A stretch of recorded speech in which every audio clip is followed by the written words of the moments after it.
being more in control of the entire creative process, that just being involved more, that you understood yourself more as an artist. Would you say that? By being involved in so many other areas as well. Oh, I've always been extremely involved since day one. And the reason I'm asking you this is because this week the girls learned about creative directing and overseeing the entire creative process, which will help them better as models. Right. So I'm wondering, I'm just trying to tie that to what you're doing right now, because your new album, you're involved in so many other areas as well. Right. Do you think that that helps with the whole, the end totally. thing? When you know I think it's important that you learn as much as you can about what you do.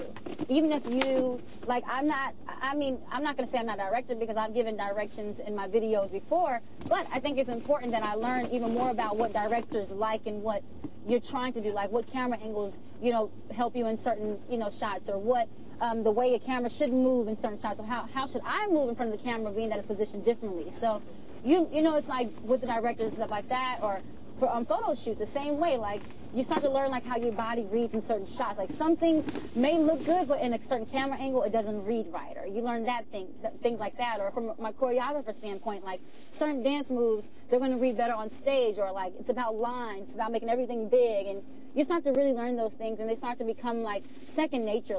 They start to just become so natural to you that it all flows. But it really is a process. You got to learn every angle about what you do. I think it'll definitely benefit you in many different ways.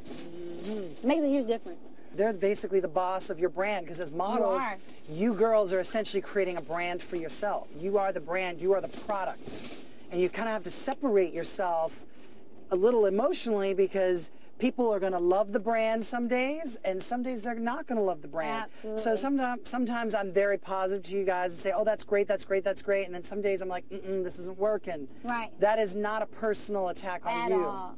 It's about what you're producing, and we're just trying to make you better. Does that make sense? That's important. And what you just said is very, very, it applies to what I do too, because, once you really make it clear in your mind that you are a business, you approach things differently, because you really don't have time to waste. Like, my business is as successful as I want it to be. The input, the effort that you give into it is what you get out of it.